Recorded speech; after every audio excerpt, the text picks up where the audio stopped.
Hi everybody. It's been a pretty tough time, hasn't it? And a lot of us are going to start working from home. I just want to reiterate to most of you that working from home isn't all it seems to be cracked up to be. So I'm putting together this little video, just short and sweet as much as I can, to help you get yourself organised for the coming weeks ahead. Um, Everything starts off with building a permanent workspace. This is the first part of your work from home journey, and it's to designate that area of your home specifically for getting your work done. If you can't find a room, at least find a corner that you can have everything in one place. Invest in quality technology, make sure that you've got good headphones, make sure that you have got a great webcam, not like mine, pretty boring. But also make sure that you've got, your chat messages ready, your Facebook is ready, whatever you want to use. Make sure that you've got a really good chair. It doesn't matter what your desk looks like, but just get a really good chair.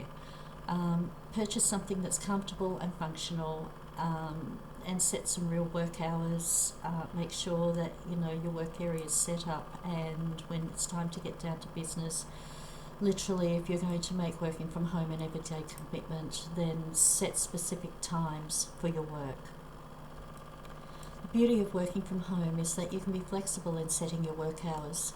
For example, if you're more productive in the morning, or you need to get the kids to school, although that won't be happening much longer, you may want to set your working hours within those areas that you're actually free to work. Enforce a hard limit at the end of the day. Distance yourself from your work so you don't work non-stop. It is such an easy trap to fall into. So regardless of your schedule, be sure to establish set work hours to follow every day. Communicate your work schedule to your co-workers, your teams, your boss, whoever. A career that lets you work from home can be very invasive in your personal life, and this is because you're always home and near your work. So then your work creeps into your home life. So the risk is real, but only if you let it. So just make sure that you set good working hours and be specific with your working hours and stick to them. At the end of the day, shut down your laptop, set your work app to away, and shut your office door. You and your team will be so grateful, and so will your family. When you do discover high productivity times, just remember everybody's different. Some people are really productive in the mornings, some are productive and more focused during the evenings. So discover where you're most productive and build your work schedule around your peak productivity periods. Create a to-do list every morning or before you start work. When working from home and you don't have a boss breathing down your neck, it can be challenging to keep track of what you need to do throughout your workday. It's easy to lose sight of priorities, tasks, and deadlines. So start your day by reviewing priorities for the day. Yes, I do have a cough. When you make your task list, stick to it. It's tempting just to leap to your email and just sort of brush over it. But with a little extra focus, you can actually move that needle while working from home. So set goals and time limits for each task, and after you've completed each task, cross it off the list. This simple technique makes you feel like you've achieved something for the day. So stay on task by quickly writing down all the things that need to get done at the start of every day. Some people really have a real advantage to using a planner or a diary. So in addition to making to-do lists, get into the habit of using a calendar or a planner. So if you're working from home from some days, but you have to be on the road on others, because even working from home, you may find that you may have to go into the office. Get into the habit of using a planner to write down and keep track of all your deadlines, appointments, and meetings. Stick to one project management app. I use a project management app. It's Trello. There's plenty of free ones online, so make the most of what's offered on both web-based and mobile versions. So, some can be integrated with other apps, like mine is integrated with my Setmore account, as most of you know. Move your mountain of tasks into a project management app and break it up into a series of tasks. Assign them to different times, and give yourself some reasonable deadlines. Another thing too is, please don't work in your pajamas. It doesn't work that way. This is one reason why people love the idea of working from home. And if you're working in your PJs, you're killing your productivity. Dress for success. I know it's a corporate catchphrase, but it really does matter when you work from home, because psychologically, getting you in the right mindset for work, you'll be ready to handle any kind of video chat or check in with a work colleague. You'll be prepared to get work done, and you'll be mentally and physically prepared for the day. Even if you don't leave the house, just dress for work as if you were in the office.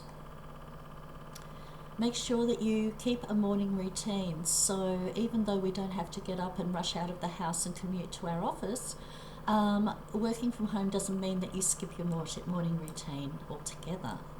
Since you'll be cooped up indoors all day, take a brief walk around the block and just take in some fresh air.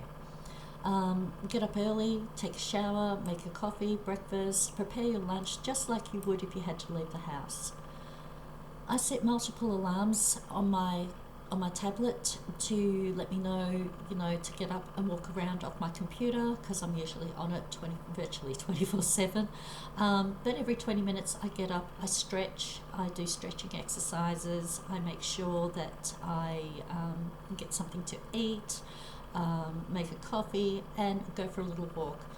Especially when you type a lot, because RSI is a big factor. Also, your eyesight is a big factor, and staring at a screen all day really does have its effects. So remember, have a good ergonomic chair that is comfortable, that you can sit at. Get up, stretch around, stretch your fingers, and get some fresh air. And remember to eat. So eat healthy, whatever. It doesn't matter what you eat, as long as it's not, the chips or the cookies or leftover pizza from the night before, because really that is not a healthy meal. So when we work in an office, just remember that we're normally at the mercy of whatever's available in the cafe or whatever lunch we brought from home. And, eating fruits, vegetables and other, good foods, natural foods, has a direct link on all our overall productivity levels. So, you'll be avoiding buying unhealthy snacks altogether when you're actually coming into work in your own home. So if you are an avid snacker, then make a point to make yourself a healthy lunch, just as you would if you had to go into an office. Like I said, take short breaks, create a reward system for yourself as well. Go for a walk, take your dog down to the park, keeping that, degree of separation that we all have to have with the virus. And once you've finished all your, necessary business calls and everything else, then switch over to your laundry. Although it seems simple, using basic reward systems to help you get things done and feel fulfilled, just remember that your work day needs to be divided up into, reasonable segments so that you do have a work-life balance. So stay off social media unless that is part of your job. We're all guilty of this. Social media can be a giant time suck if you're not careful. So that is more time that most people spend sleeping or working. Furthermore, many mobile apps now reveal to users how much time they spend in each one. So have a look on your mobile and see how much time you spend on social media. You'll be surprised. If you love using social media, then make it a habit to shut it off during the day, like shut off the notifications during the day, muting your notifications on your phone, whatever works for you. With setting up your designated workspace, leaving the house on occasion can give you a change of scenery, which boosts creativity and productivity, but also listening to music that is, it allows you to, the music in the background allows you to keep that creativity on. So listen to music that's appropriate to your work. Like for me, it's meditation music, or whatever else. But, listen to something very gently in the background, but please, no TV. That is such a big distraction. Where you can use video chat. I use Skype, WhatsApp, I use Facebook Video Messenger as well.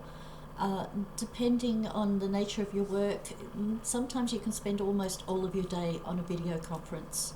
So, work in a well-lit room. It'll bring out your best features, or no features at all, but video chat is a really great way of working in together with the rest of your team or working in with your clients. Avoid having family, friends and pets all over you where you can when you're in your workspace.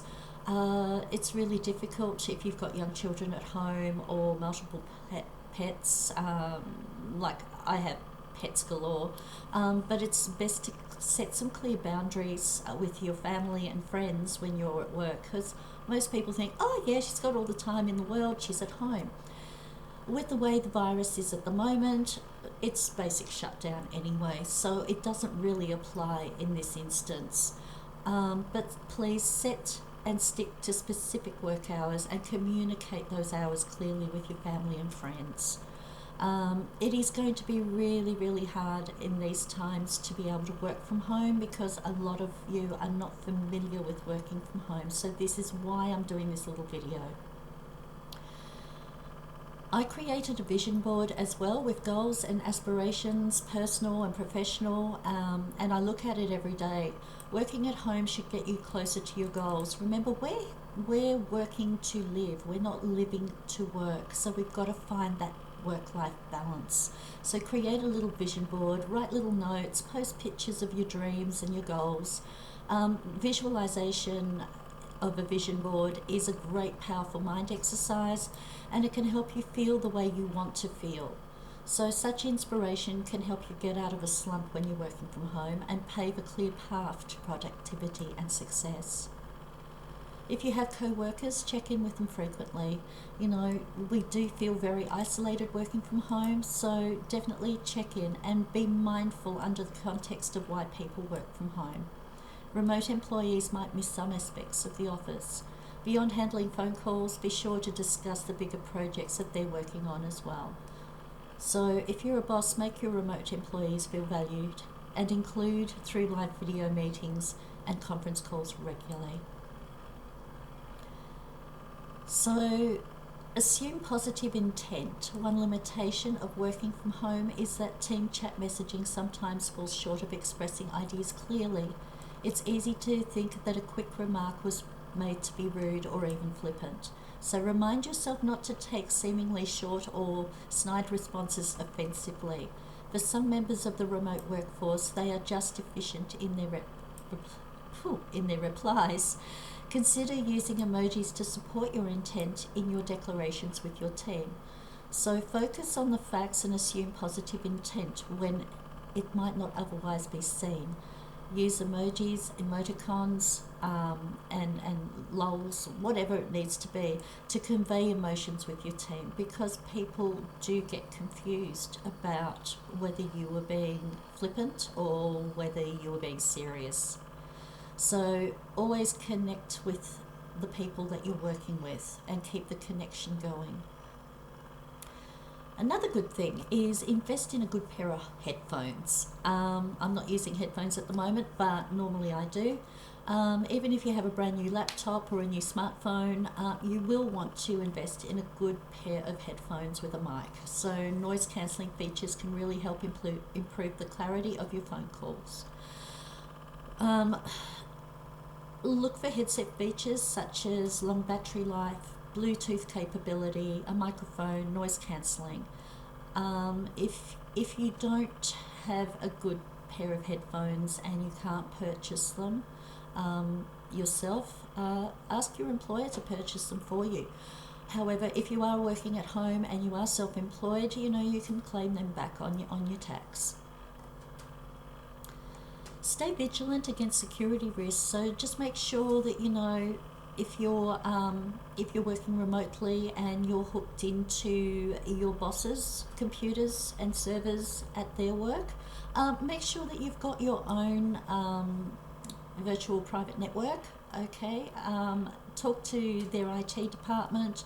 Make sure that the trust by verify mentality is there for all documents that are sent to your inbox and all that sort of thing. So talk to your IT people about that. Also make sure that you've got an antivirus on your own laptop and on your own devices as well. So I think, working from home is really important to us at the moment. So it's becoming quite common. About 40% of companies have been deferring positions to work from home globally. That is obviously increasing with the COVID-19 virus that is going around at the moment. Just remember you're not alone. Join some Facebook groups that are also people working from home. Make sure you don't fall for the scams, work from home, get rich quick schemes, and practice some vigilance on that. Working from home doesn't mean just it goes well beyond skipping commuting to and from work. It's also the well-being of your family members and their welfare. Don't leave them behind. Don't throw yourself into 18-hour days at home. I made that mistake many years ago. Please don't do it. Create a work-life balance. It is really important. I hope this has been of a little bit of help to you, and I wish you all well, and I will talk to you again later with other ideas and tips. Thank you.